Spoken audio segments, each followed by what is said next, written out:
So I think that the next couple of months here are going to be very, very testing for a lot of Mhm. merchants, a lot of processors.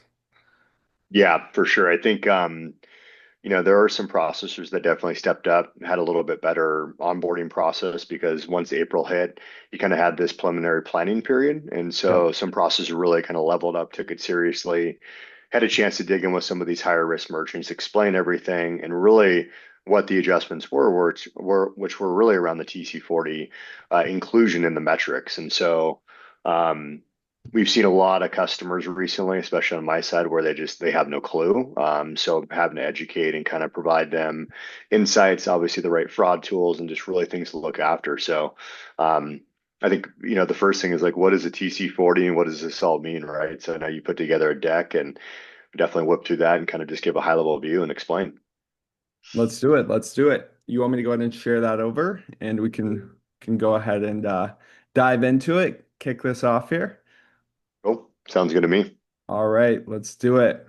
Yeah, obviously, this is all about VAMP, right? So, for those that don't know, VAMP stands for Visa Acquirer Monitoring Program. And that is basically just a fancy word to say Visa is kind of cracking down on high-risk processing and high-risk merchants to an extent, but specifically high-risk processors, meaning processors that support merchants that are high risk and getting elevated levels of fraud disputes, right? So I do like some of the ways that they've gone about this, I dare I say, which is the fact that they've kind of loosened up the thresholds for individual merchants, meaning Visa's trying not to police individual merchants as much as they were previously, and they're instead really cracking down on processors, which is then requiring the processors to do the policing for them, which can be advantageous for some merchants, because processors really get to make that judgment call whether or not they want to keep a merchant on board or whether they want to get rid of a merchant from a processing standpoint. So I think that has some benefits, but generally it's quite bad. Mainly because they've drastically reduced the acceptable dispute ratios. So previously, everyone talked about the 1% threshold on chargebacks, right? It was technically like 0.9% on Visa, but for all intents and purposes, it was 1%. So when you got close to 1%, like zero point 0.8, zero point 0.9, zero point 0.7 even, you would run into issues. Now processors are held to an even greater standard. So processors are required to stay below 0.5% currently, and that's going to move down next year to 0.3%, which is incredibly low, incredibly low. I mean, some of the lowest risk businesses we work with still have 0.3% chargebacks, and that's totally normal just because of friendly fraud and the way that the dispute system is set up. So processors are now required to essentially keep people below like the lowest viable dispute threshold ever, or bad things start to happen. That being said, the merchant threshold was simultaneously increased, and now it's 2.2%, which is fairly high. I mean, it's not incredibly high, but it gives you some room to run as a merchant where you're not necessarily going to get monitored by Visa. However, you will get monitored by your processor. So a lot of people saw this 2.2% and they were like, oh, I'm good. Because not only is it 2.2%, it's 2.2% plus 1,000 disputes a month. So not many people are within that threshold. However, your processor is not enforcing a 2.2%, right? So your processors are enforcing their thresholds that they have to be under. So, Mike, I know you've seen the official guidelines from a handful of processors out there. I know Stripe released theirs. I know there's a couple other processors. And it seems like they're generally not enforcing this 2.2%. They're instead enforcing their own kinds of thresholds. Can you talk a little bit about that and where the bar is now for what processors are enforcing?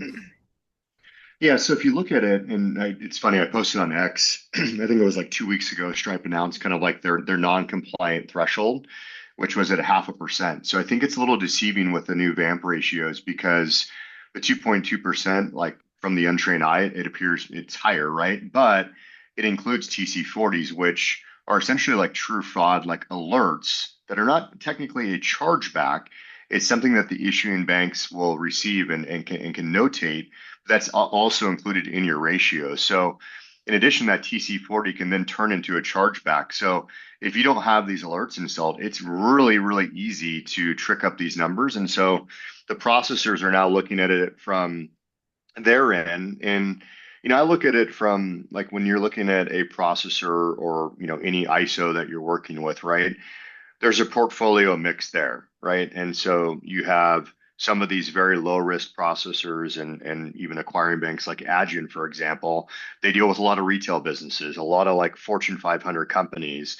And I have a lot of customers that are using Adyen right now, but they're able to take some of that higher risk tolerance in through their portal because they have so much low risk business, right? So they're not really, really scrutinizing the merchants as heavily as a high risk processor that maybe does only e-com or gaming or adult or drop shipping, right? So those are where if you have a high mixture of that in your portfolio, that's where the processors now have to put a lot more pressure on their merchants in terms of driving their ratios down. So it's interesting because as a merchant, you're going to want to really analyze the processing relationship that you're setting up, right? It's not kind of this old way of just setting up with a processor that's high risk, takes everybody, because they're going to start putting a lot more pressure on an individual merchant level and really monitor you and then pass down fines if those start to attribute and rack up. So you want to be thoughtful in the approach and what you're looking at in terms of what processor you're setting up with to make sure that they can actually tolerate your risk and your profile, what you're selling,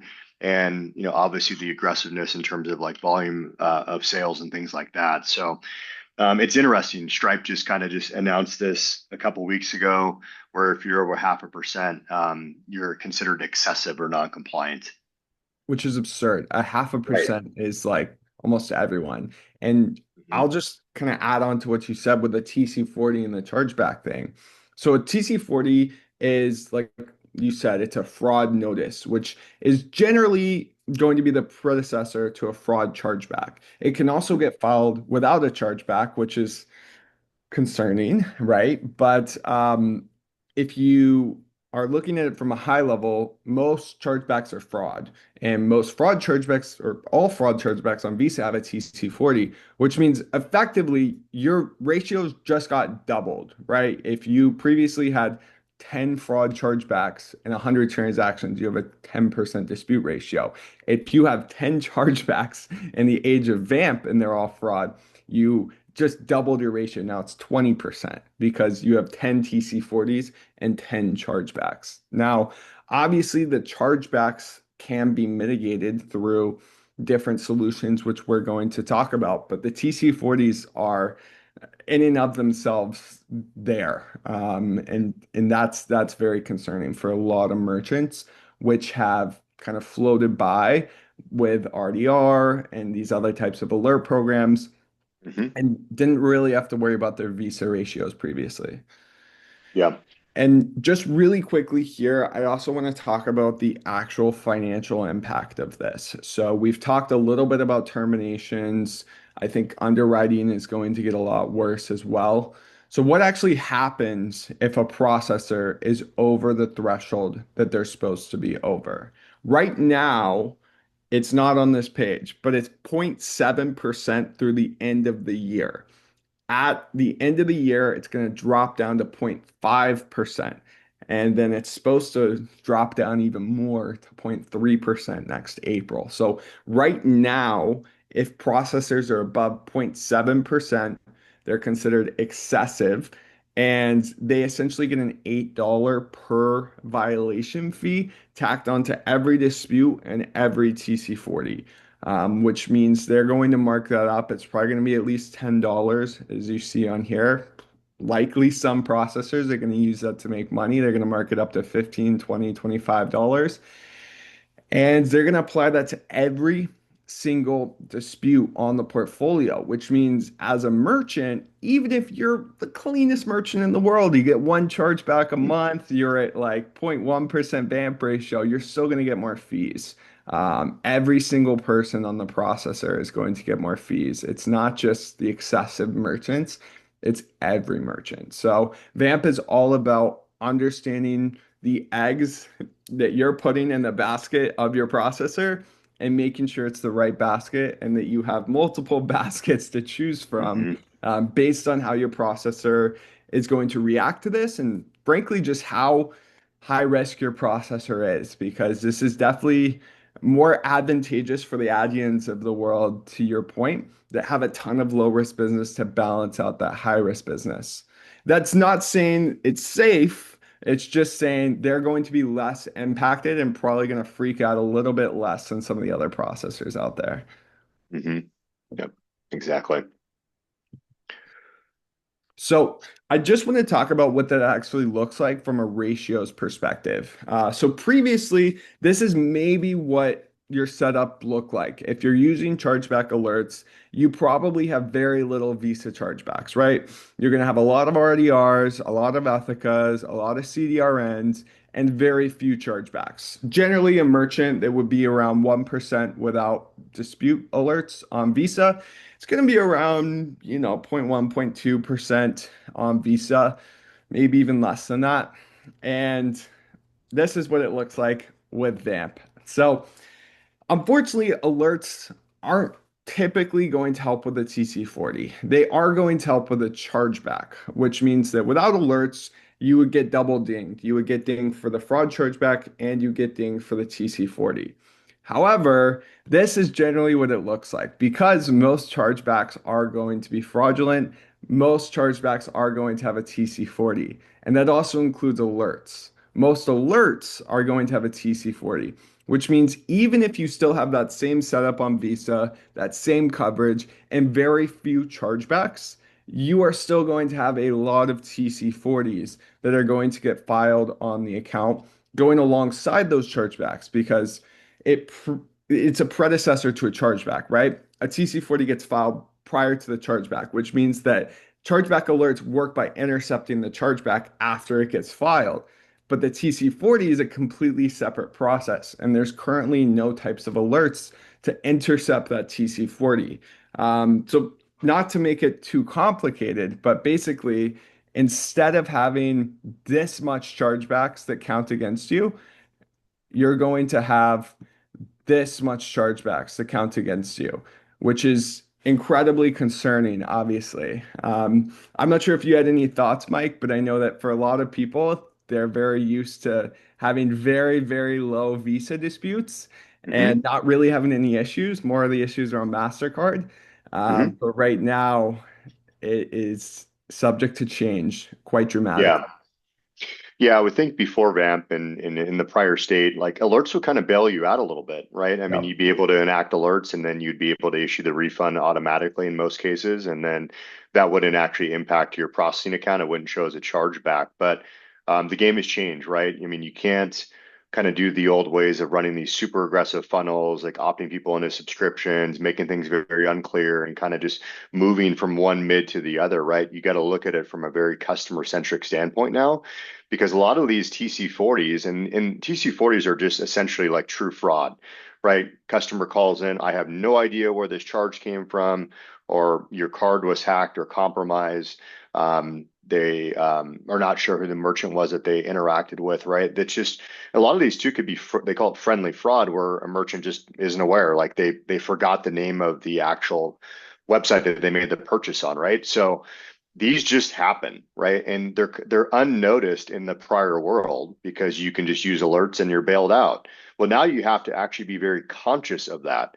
So TC40s are added to your ratio. So you really have to look at it from two different lenses now. There is the science, which is I think alerts, fraud, risk mitigation tools that you can do on the front end, having better like billing descriptors, things of that nature. But then there's the art. So you really have to look at it from when you're driving your customers from marketing all the way to purchase and then post purchase. You really have to optimize for customer experience and you really have to optimize for like clear communication. You got to have a really dialed in CS team. You got to make sure you're leveraging like order insights to say, hey, if the customer does have a dispute, if I zoom in on my statement as a consumer that purchased from you as a merchant, I should be able to see, hey, if there's a refund that I need um, to initiate, or if I have questions, I can call in, right? So there's tools and things that you can use, but you just really have to look at it now more than ever, like optimizing for customer experience. Like I totally get that everyone wants to scale. I totally get the marketing techniques that are out there. I've seen them all. So like I know how this all works, but the ultimate like guys that I work with that are the best of the best, they always optimize for the customer experience, and then they start to add a little bit more aggressiveness as they go. But it's very difficult to kind of do that in the beginning and then course correct, because then shutdowns happen, your chargeback ratios go up. It's like now with VAMP, it's almost like near impossible to kind of run the old school way. You have to slow down a little bit to speed up. Yeah, 100%. Mhm.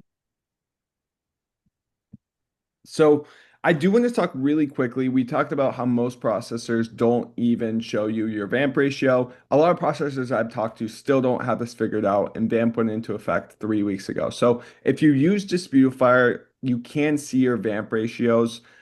There's a homepage prompt for it. All you have to do is scroll down. We activated it a month or two back for a lot of our bigger clients. If you still don't have this yet, reach out to us, or you can go on your dashboard and you can activate it. This shows you your fraud rate. As you can see, this is a real store. They're at 0.09% chargebacks. Incredibly low, incredibly low.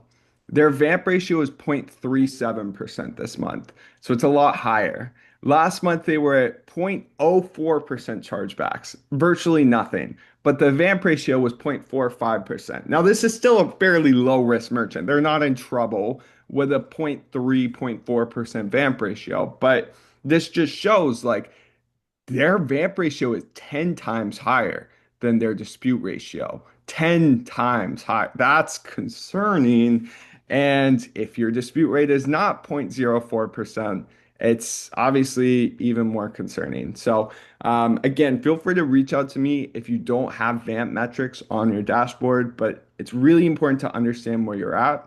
And you can get that data through Disputifier. There's a couple different ways. You can also view it on the ratios tab. You'll be able to see your VAMP ratio per mid. And it's just very, very important to understand where you're sitting right now so that you're able to optimize this and ultimately understand if you're in danger or not.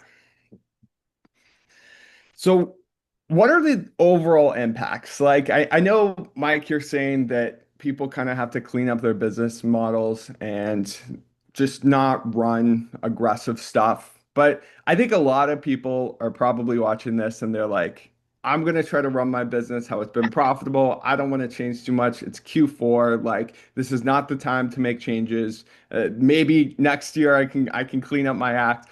What do you say? What are going to be the impacts long term to businesses that are kind of on the higher risk end of things? Yeah, I would say, dig into the numbers first. I think that prior slide was a pretty good slide to kind of reference, right? Now, if you don't know your VAMP ratios, you should know them, whether that's through your processor, if you're using like a third party like alert system. You want to kind of work through the root cause issue and always try to like go for improvement somewhere, right? And I know they're always the main KPI for everyone is like revenue and profit margin, right? That's always going to be the number one. And am I growing? But you also want to look at it too and kind of gamify this a little bit to where you're looking at your actual like risk profile, like and how you're managing that, right? So look at your chargebacks and dig into the data. So now if I see that the VAMP ratio on that prior merchant is 10x what the actual chargeback ratio is, that shows to me that there's some fraud problem, right? So like, are they running subscriptions? What does their funnel look like? How clear are their descriptors? Do they have like a good CS team? Again, kind of working backwards to like optimize for the customer experience. Because I think ultimately, if you look at it, you can get to the numbers and hit the revenue running a super compliant business and really optimizing for that customer experience. So I think kind of look at risk as a way that's going to help your business grow, not as like a negative thing. And I think that's where it's perceived negatively, right? And I'm a risk operations guy, talk to businesses every day. But a lot of times, 9 times out of 10, when I'm working with merchants, it's like the best thing that happened for them is when we go through these consults and we start to like really grow it in the right way to where they don't ever have shutdowns again. They don't really have to worry about this stuff. So I think, again, if, take it seriously, obviously, because you can't really spin up mids or accounts like you used to in the past. It's just a lot more gated now, or it's going to be than what it was before. And, I've had merchants recently that were shut down. We're having to move them to different processors, but everybody's asking for more information. Everybody is really conscious right now from a processor level that whoever they're letting through is gonna like cooperate and they're gonna run a good business. I just don't think there's really this secret like silver bullet weapon here or processor that is out there that's just gonna say they all have to comply, right? Or the Yeah. penalties get fast down or you're shut down. So I think it's almost like I think, with every e-com seller that I work with, like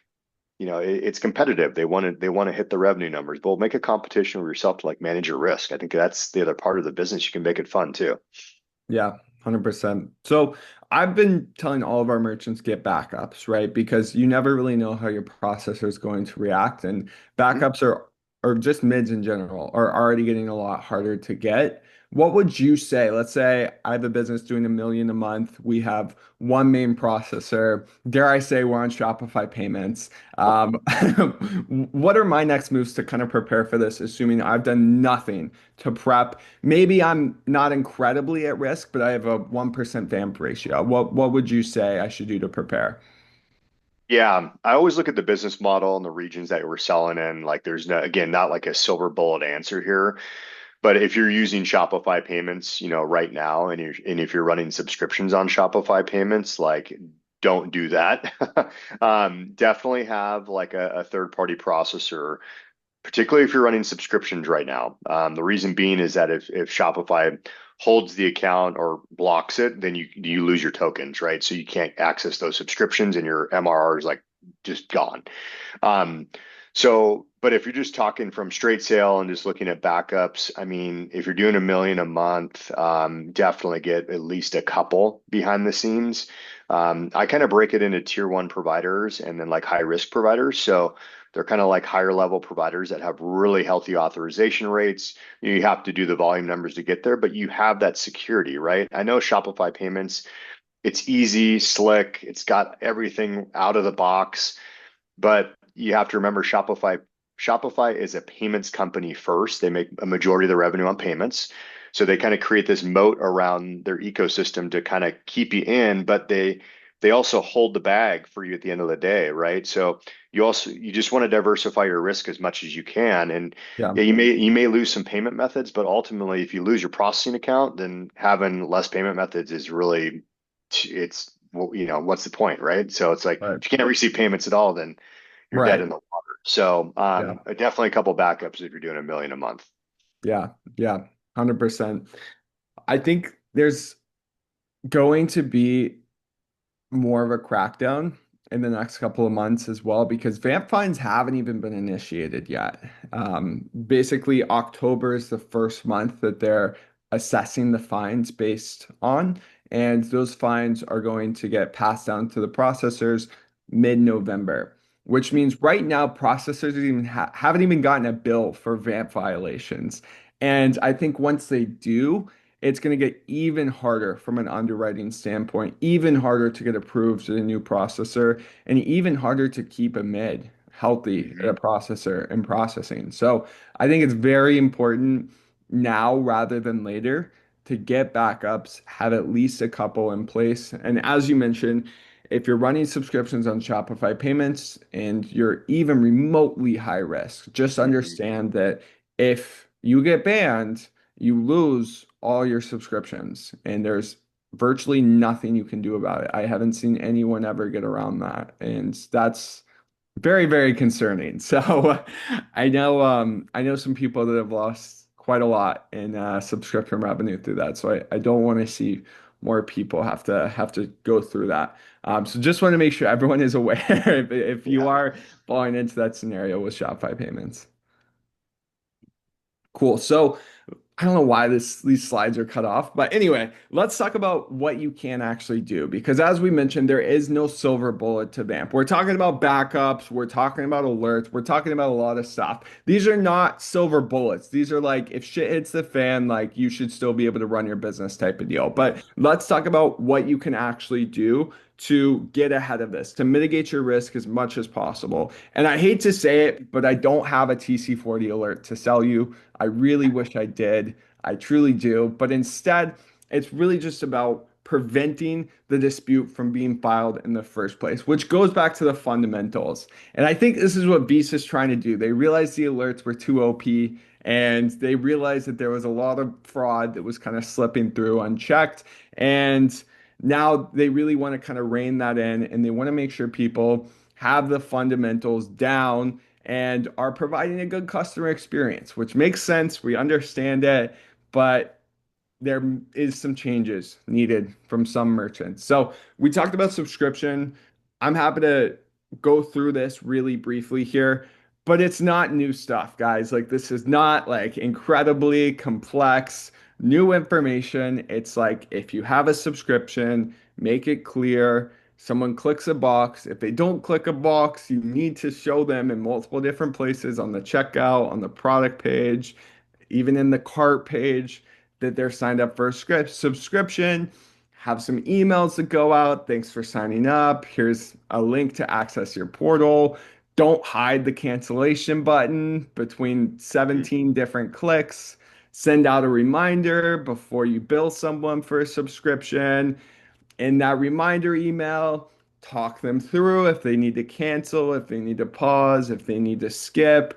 And then, of course, we typically handle this on behalf of our clients, but if you get an alert or you get a chargeback, cancel the subscription.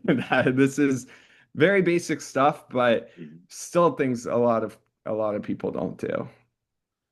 Yeah, yeah, it's tough because you want to be able to convert, right, and build the MRR. And again, I've seen every strategy out there, so nothing is surprising to me that I've seen. But you always want to focus again, customer centric, give them the opportunity to opt out, have them opt in, right, or opt out once they've actually made the subscription purchase, and then just have that customer service team kind of ready to go Yeah. if they're, they have questions and stuff like that. So has changed. I mean, it's going to be a little bit of a flip where you kind of have to go slow to go fast, right? It's very hard now, and I see this again going from 0 to 500,000 in a month, right? I think those days are going to be very far and few between. I think all the sellers are now going to have to take a lot more methodical approach, but I think that's Visa's intent, and really from a high level view, especially with the next once it's November 17th is when the fees are going to hit. So then I think that's going to be like when shit hits the fan, I would say. So things will start trickling down here, and so you just want to make sure that you're taking more of a cautious approach on some of these Yeah, things. for sure. Okay, so we've talked a good bit about subscriptions, which is probably a significant portion of the people watching this right now. But one thing that applies to every single person watching this right now is fraud, right? So I kind of split fraud into two buckets. There's friendly fraud and then there's true fraud. Friendly fraud would mean it's a real customer purchasing from you. Maybe they forgot about their subscription, maybe they just want to get a free product or they don't recognize the transaction or a numerous amount of other things that is a little bit easier to curb, right? Provide a good experience, clear billing descriptors, remind people about subscriptions, like basic shit. But there is true fraud as well. And some people have good procedures around true fraud, some people do not. True fraud is essentially when people use stolen credit cards on your website. You can go on the dark web and buy millions of credit cards for ridiculous sums of money, like cents on the dollar. And a lot of people make a living out of doing that, going on random e-commerce stores, getting transactions through. Maybe they resell the product. Maybe they're just testing the car. They don't even care about the product. There's a lot of other ways that people use this as a business model, which is obviously a huge problem. And those are all going to result in fraud chargebacks. And you're not going to win any of those chargebacks either because it's a stolen credit card. You don't win those. You're not supposed to.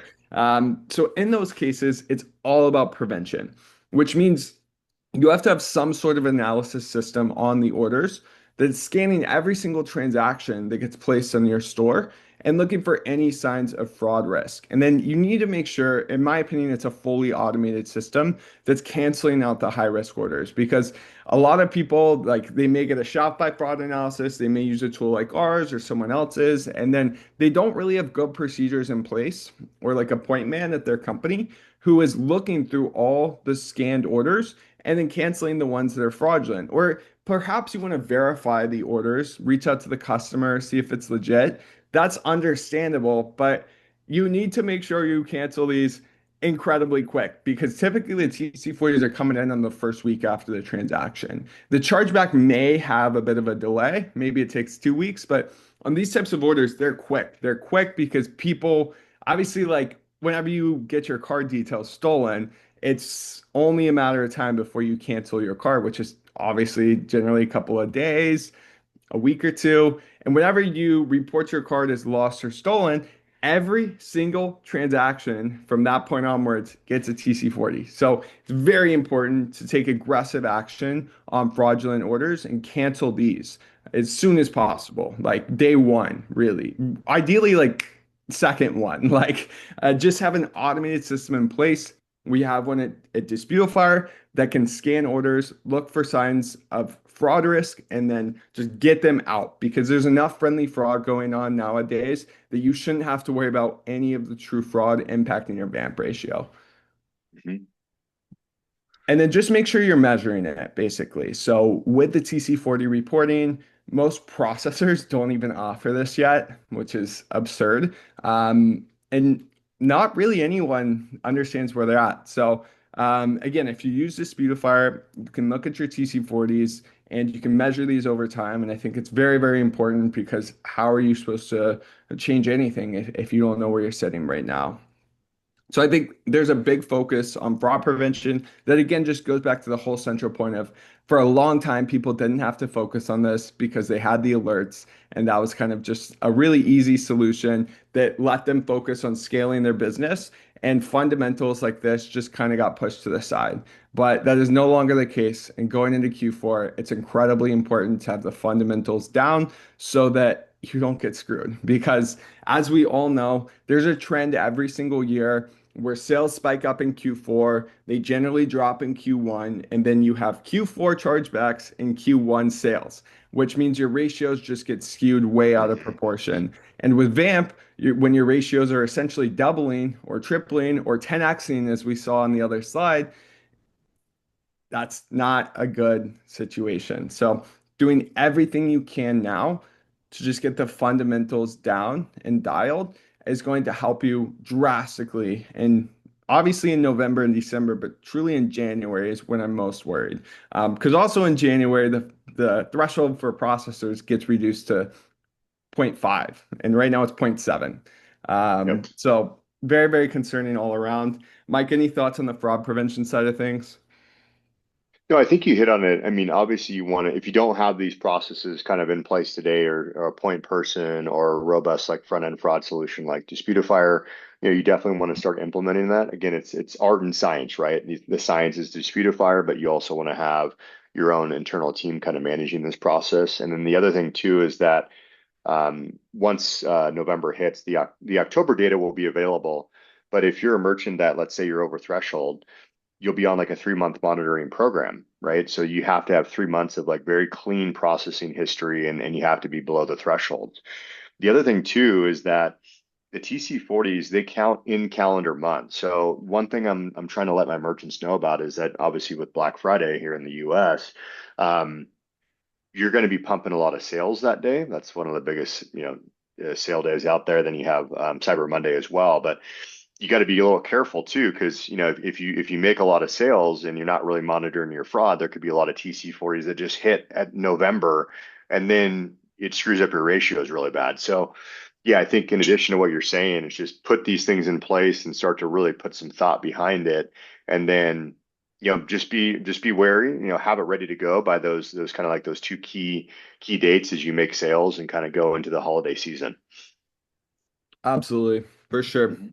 Cool. So let's talk about some of the actual solutions and tools and kind of stack these up. So we call this a 5-layer VAMP protection system, which is again, fundamentals are what really matters here, but there are solutions in place, and you need to make sure you're using every single solution that you can get your hands on, basically, right? So fraud scanning is what we just talked about, ensuring that every single order gets scanned. You have some sort of AI analysis that's looking at the orders, filtering out the fraud orders, and canceling those automatically. That's table stakes.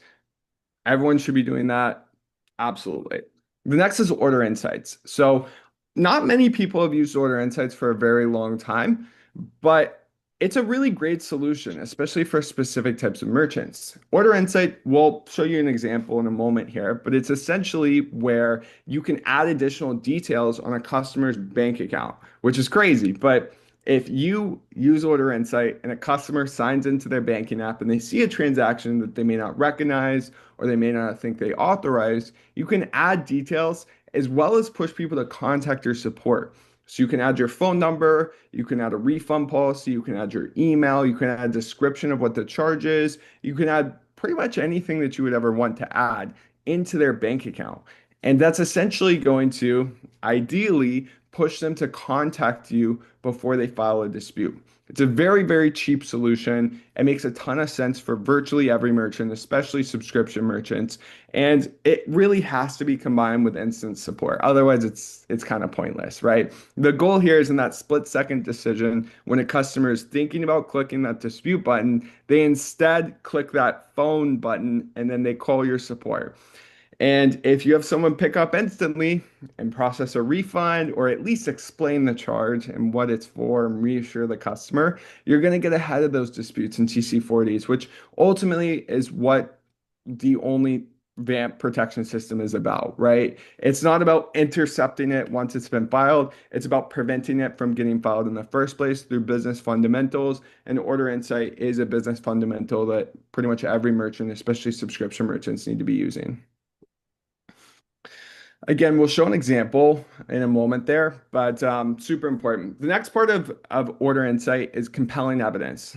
Again, sorry this is cut off, don't know what's going on there, but compelling evidence is basically Order Insight on steroids. So it's not necessarily about providing transaction details, it's about showing that a customer is wrong, which is crazy. But if a customer tries to file a fraud dispute, and it's clearly not fraud, compelling evidence can theoretically deflect that dispute and prevent it from ever getting filed in the first place.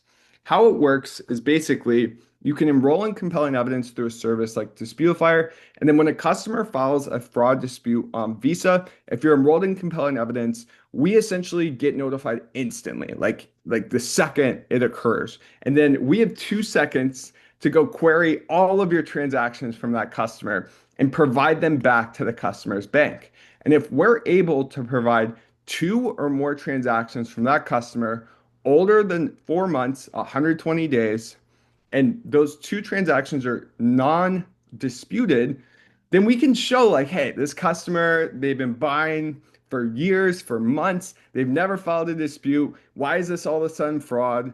Real fraud gets filed within a couple of weeks. This has been a couple of months. This is not fraud. This is friendly fraud. It's not a real order. It's not a real chargeback. Don't let them file this chargeback. And most of the time, if we can provide that information, the bank won't let them file the dispute. Now, does that always work? Not necessarily. It's better for low risk merchants. For high risk merchants, the bank may see that and they may say, yeah, but we don't really trust you. We're going to go ahead and file this dispute. For low risk merchants, it works a lot better. One thing I will also add is it has to be processed on the same MID, the same processor, right? So those historical transactions and the one they're trying to charge back need to all be on the same processor. If you're switching meds consistently, that's probably not going to be the case, and compelling evidence probably won't be a great solution for you. We have some merchants getting a ton of value from it because they use one main med, they have a really long-standing subscriber base, and they're able to provide these additional transactions for a good portion of their fraud disputes, like 20, 30%. And there's no refund that you have to process, unlike every other type of alert. So it's really, really advantageous if you are the type of business that's going to get some value out of this. which is not every business, but for the ones that are going to get some value, it's a must have. And you only pay if it works. So it's a no-brainer for a lot of merchants. It's not the end all be all, of course, but nothing is, right? It's just about stacking every single layer of protection that you can possibly have. So we talked about Ethica, CDR and alerts, and RDR alerts not really preventing TC40s. From the data that we've seen, RDR never prevents the TC40. Ethica and CDR and alerts, when combined, can prevent roughly 15% of TC40s, though. This is not technically supposed to be the case. But it is the case, right? And that basically just works. We're assuming because some customers' banks are going to file an alert instead of a TC40, which is great news for you. But it's not necessarily how it's supposed to work. So who knows if this is going to get fixed at some point. In the meantime, make sure you use Ethic alerts, make sure you use CDR alerts. Even if it only stops 15% of your TC40s, that's significant. In the day and age of VAMP, like you want every single ounce of protection you can possibly have. So it's not just about RDR alerts. Definitely use Ethic and CDR alerts. I've also seen a lot of myths around like, oh, alerts don't work anymore. Why should I be paying for alerts? VAMP isn't going to be solved by alerts. Well, it's true that you can't get a 0% ratio on Visa anymore because of alerts. Your vamp ratio will double if you don't have alerts. So it's like you will die twice as fast if you don't have alerts. So unfortunately, like even though it's not as good as it used to be, you still stop a chargeback. And even though you don't stop a TC40, you do stop a chargeback. If you don't stop the chargeback and you just don't have alerts on, then it's going to count twice. The same dispute will count twice. If you do have alerts, you remove the chargeback, and then you only get the TC40 that counts. So it's a must-have, unfortunately. Well, I guess fortunately, but it's not the only thing that's a must-have. Everything on here is a must-have, especially if you're a subscription merchant. If you're not a subscription merchant, compelling evidence may not be really applicable. Order insight may not really be applicable, but you definitely need fraud scanning. You definitely need ethic and CDR alerts as well as RDR. And then you should truly be dialing in your fraud procedures and understanding exactly what's causing your disputes and trying to fix that root cause issue instead of just relying on some solution to, kind of patch on. Yep. Any thoughts, Mike? Yeah, you hit it really well. I think compelling evidence is a little bit tricky, especially if you're bouncing from like different mids and you're not a long-standing brand, I would say. It's Yeah. kind of one that's kind of a new entrant into it because it relies on that data being seasoned and over a certain amount of time. So Yeah. I think the applicability, obviously, you mentioned with alerts and yeah, installing them now is more imperative, I think, than ever before because you're going to get double dinged with the TC40 in there and you don't have alerts. It's just going to blow the mid up pretty quickly if you're running even, let's say, 0.5% a day with alerts, yeah, you're going to blow it up really quick. So, Yeah. yeah, and I think the additional fraud scanning, like you mentioned earlier, and then the order insights piece, which I think you're going to cover on the next slide, is very important to add. Yeah. I don't think a lot of people that I work with have the order insights per se, Yeah.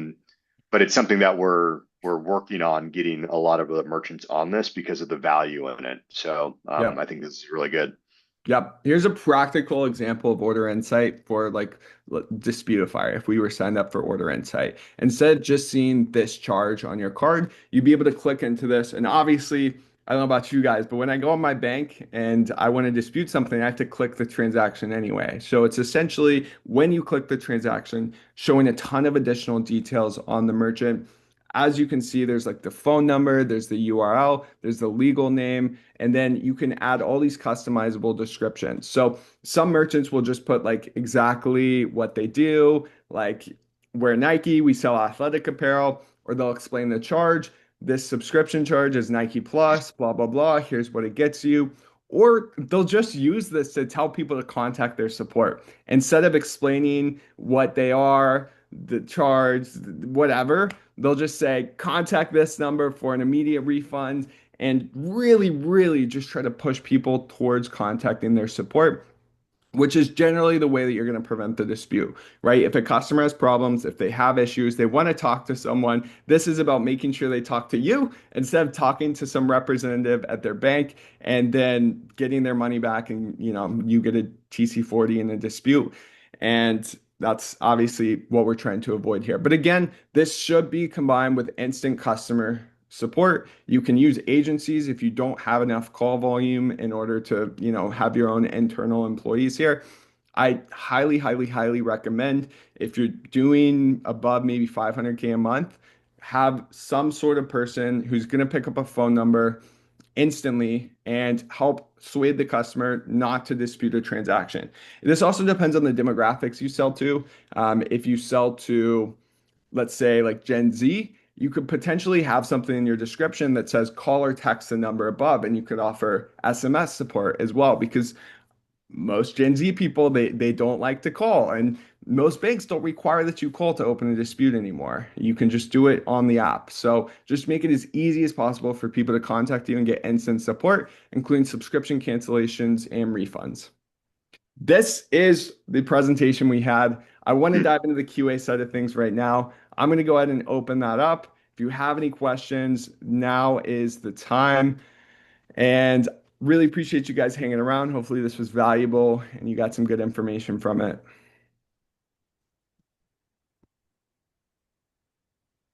All right. So, how do we update our order insights? We use Thrivecart and have authorized.net. So, within Disputifier, you can update your order insights under the alert configuration. If you're not using Disputifier, I'm not exactly sure. With Disputifier, there's two ways you can do it depending on the kind of software and the version of our app that you're on. Number one is under alerts. There's alert configuration, which allows you to do order insight. Number two, you can always contact our live chat. We have 24/7 support with a real person. You can just ask to set up order insights, and we'll kind of walk you through that process. There's a good bit of information that you need to provide in terms of like the description, the phone number, legal name, DBA, email, refund policy. There's a good bit of information. It's chunky. It's not like a very, very simple sign up process, but once you fill out that information, then we'll go ahead and get you enrolled. It takes about the same time as RDR does.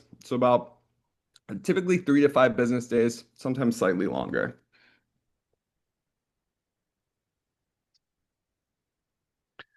Next question is for subscriptions, you spoke about losing customer tokens slash MRR. What is the best way not to lose these tokens and store them when running on a third-party processor? Mike, it's up to you if you want to handle Yep. that. There's a bunch of solutions out there. Yeah. But you wanna run through that one? Yeah, so for subscriptions, if you're using like the likes of like Shopify, I mean, they have all these different subscription apps that are out there. So depending on what one that you can work with, you can utilize like a third-party payment processor or gateway like authorized.net. That seems to be the most common one. And then you can vault and store the tokens within authorized.net. And then you can really use any third-party processor, and it just links into authorized.net. So you would just update, the MID information and port those over. If you're using Shopify Payments, you're just kind of stuck. So the back end of Shopify Payments is Stripe, so they're going to store the tokens, and it's really next to impossible to get those tokens out. I mean, there's ways that you can kind of go after them on this, but that's what I'd recommend. And then also for subscriptions as well, highly recommend a third party, funnel, whether it's, Funnelish is a little bit more for testing, I would say. There's Checkout Champ, there's Phoenix, there's these different types of solutions that will allow you to run a more robust subscription management solution or offer, and they'll store the tokens within their platform. So you can use hundreds of different processors on Checkout Champ if you'd like to. That's probably been the biggest recommendation that I'd say, is really just kind of get off of Shopify and move it to a higher level like subscription management software. Yeah, definitely. Depending on how you run subscriptions, physical, digital, Mhm. opt-ins, etc. And then the second part of that question was one current problem that this attendee is having is for subscription customers, they're getting multiple TC40s over several months. So one customer is causing three or more TC40s, and how can they prevent this? So it's kind of always been an issue with obviously subscription payments. You're billing the customer every single month. They may charge back 2, 3, 4, 5, 6 months of transactions. There's not much you can do about this, frankly, besides order insight and compelling evidence. Compelling evidence is kind of designed for this problem. So at least a customer can't hit you after 4 months. If they hit you after three, there's not much you can do about it. But if they hit you after 4 months, then you're eligible for compelling evidence. And that's definitely what I would say is going to be the best solution there for preventing those one customers causing 1, 2, 3, 4, 5, 6, 7 plus TC40s. So definitely would recommend compelling evidence in that instance. It's not going to be a end all be all solution, but for those ones that are really going to cause the most TC40s, it should help. Mhm. I Yep. like this question. So, how exactly is this a problem for processors like PaySafe? Can't they just charge higher fees and don't care about numbers other than higher fees? So, this is an interesting question because I think a lot of processors may misunderstand this and a lot of merchants do too. So, a lot of processors, probably PaySafe included. I don't know about them. I know like Maverick and a handful of other Yeah. big high risk processors are like, oh, it'll be fine. We're just going to pass on the fees. We're not worried. But guess what? I talk to these processors and they're having to shut off accounts and they're going to have to shut off a lot more accounts. And it's not their choice, it's their acquirer's choice because Mhm. VAMP is Visa Acquire Monitoring Program. Every single processor, PaySafe, Maverick, Stripe, Shopify Payments, they're not the ones that are sitting at the top of the food chain. They all have a bank that they're working with. And at the end of the day, the bank is the one getting the fines. The bank is the one getting shipped from Visa. The bank is the one making the calls to shut off merchants. And as much as processors want to say they're just going to pass on the fees, they don't know that. They don't always have that discretion and that choice. They may try to do that. Some processors are going to be more firm on that than others. But at the end of the day, the processor doesn't have the say. And I've heard some very scary things with Visa saying that if you're out of compliance as an acquirer for 3 plus months, they can terminate your agreement to process Visa cards. Will they actually do that? Probably not. Maybe if it's incredibly excessive. But as a processor, that's scary. So we may see some processors just terminate merchants. And even if the processor wants to keep them on board, the processor doesn't always have that ability. I don't know if you have any other thoughts, Mike, but Yeah, I mean, a lot of processors too. I mean, depending on the relationship and the volume, and obviously the processors are in it to make money too, right? They get a yeah. percentage of whatever your sales are. They'll typically notify you. They'll put together like a remediation plan. All the processors, we're hooked in with 30 different global processors, and we work with PaySafe, and with them, they'll typically communicate something to you, so they give you kind of a warning before things kind of unwind, or they charge higher fees and things of that nature. So um, that's what I've been seeing more. It's with like mass cuts and things like that. Those are more for like I think like bigger like processors. You have like the likes of WorldPay or for TSYS Direct or First Data, things like that. But typically these more boutique places where if you have like a really good agent that's supporting you, you're going to receive some sort of communication. But yeah, you're right, Mark. It's not just going to be passing the fees down. They want to see the improvement and the movement forward. And unfortunately, they have to keep their portfolio risk clean too. So they have to kind of pass it down. Yeah, for sure. What I have seen already too is processors just saying that the amount of TC40s you generate does not make them enough money. And if they increase your fees, then it makes sense for them. So I think we'll see that a lot more. I mean, processors are obviously in this to make money. They love adding fees everywhere they possibly can, and this is a great Right. excuse to do so. Um, Another question. So for TC40s, are those all alerts or just RDR? So basically, all alerts and chargebacks that are fraud are going to come in with a TC40. There is going to be some percentage of Ethica and CDR alerts that prevent the TC40, but it's pretty minimal, maybe up to 10, 15% of that. No RDRs are going to prevent TC40s. RDRs prevent chargebacks, not TC40s. Ethica and CDR and alerts are not really supposed to prevent TC40s either. They always prevent chargebacks, but they don't always prevent the TC40.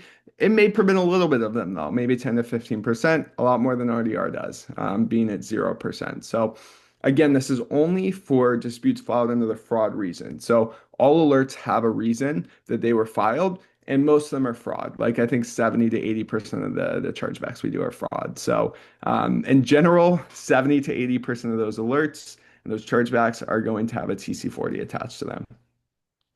And then Julie asked if there was any cost on Order Insight through Disputifier. Right now, we're not charging anyone for it. We have a bit of a hard cost. It'll be like 10 cents per lookup once we do start charging people, which means when a customer like clicks on their bank transaction, it's like 10 cents. So it's incredibly minimal.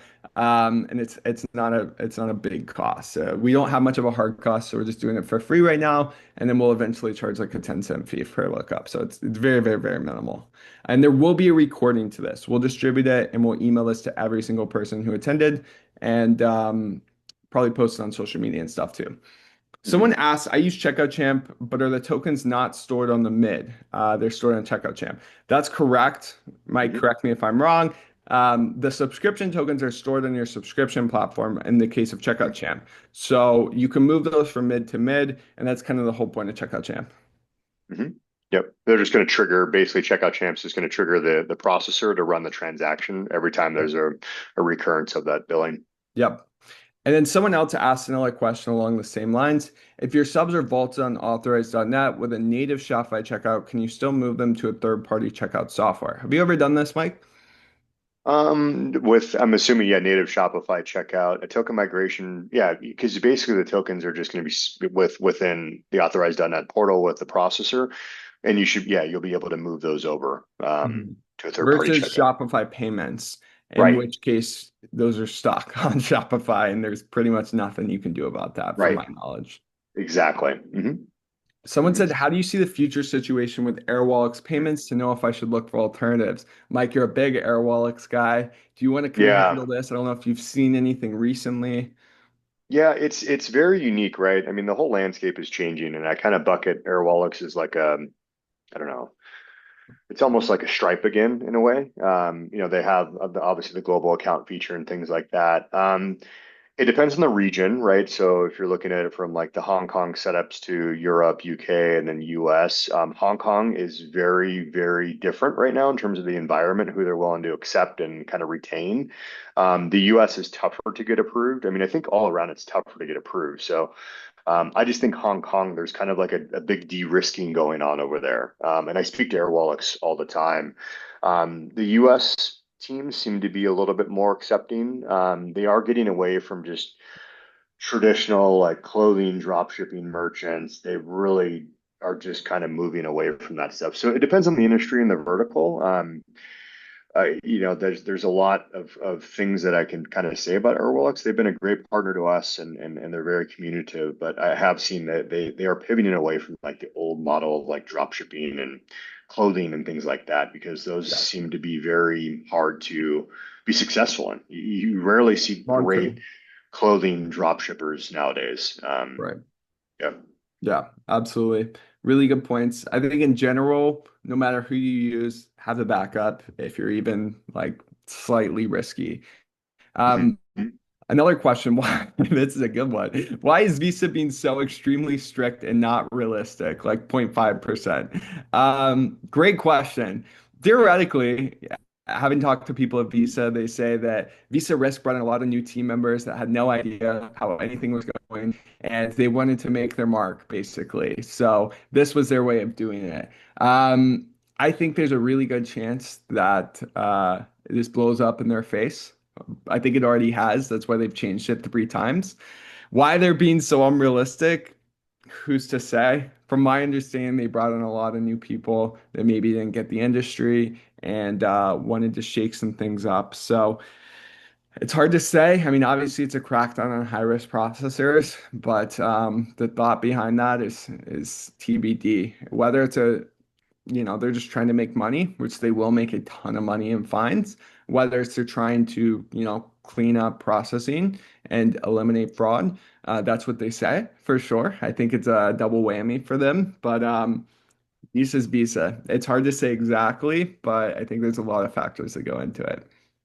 Because everyone's going to start paying in crypto or accepting crypto. It's like, so we're just going to get Yeah, off the right. Visa rails and say, see you Yep. later.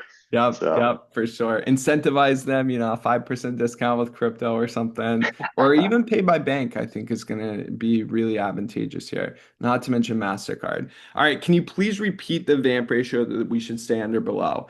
So that's a loaded question. The processor is going to get moved down to 0.3%. So if you could stay below 0.3%, be my guess. I think realistically, 0.5%, even that's not realistic for some merchants. It depends on the processor. Some processors, they say you're good if you're below 3% VAMP, 4% VAMP. 2% VAMP. I have seen a lot of different percentages, and I think it really depends on the processor. Some processors are going to be cool with 2% all day, every day. Some processors are not, right? So it definitely depends on where you're getting your payments from.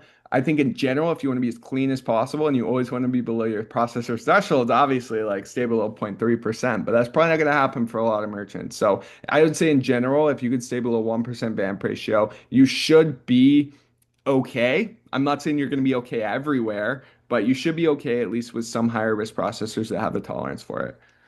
mhm. Yeah, a little bit of a moving target. Depends on the relationship with your processor, obviously. I mean, Stripe just made this massive like announcement, like I mentioned a couple times now, but it's like, wow, they just said 0.5% and you're considered like non-compliant over that ratio. So, Yeah. everyone's kind of making their own rules based on their portfolio and like what their risk level is within their portfolio and where those ratios are at.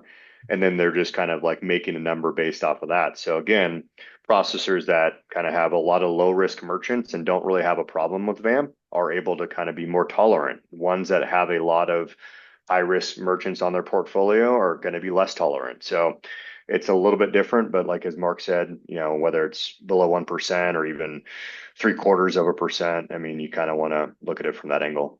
Yeah, for sure. For sure. The last question isn't really a question. It says Shopify payments are cooked. No question mark. But yeah, I Yeah, I mean, think so. Shopify payments are, they've seen a huge crackdown recently. I don't think that's going to get better anytime soon. I think it's going to get worse. I think if you're going to protect yourself and you're on Shopify payments, protect yourself now, right? As soon as you possibly can. Do everything you possibly can. Because if you're still left, that's great. But I don't think the cuts are going to stop here. I think they're going to continue. Yeah, definitely get a backup. Cool. Can't rely on that only. All right. Unless there's any more questions, I think we're probably going to wrap this up. We're a couple minutes over time. Thank you guys so much for hopping on. I hope this was helpful. I'm sorry to be the bearer of bad news, but at least you can hopefully leave this feeling more informed and just understanding VAMP a little bit more. If you have any questions, please reach out to me. You can find me on Twitter, Telegram, WhatsApp, Slack, email. Reach out to me or reach out to my team, and we'd love to help you. Reach out to Mike's team as well. They're the best in the game. If you need any help with payments consulting, getting new processors, understanding where you're at with VAMP and how you can prepare for that, definitely hit up Mike. Their team is the best in the game. Also, God forbid, if you have any holds, have any processor issues, contact Mike. They get millions of dollars in holds released every single year, and they'd love to help you out as well. Absolutely. Thanks, Mark. Appreciate you having me on. Thanks, guys. Yep. Later.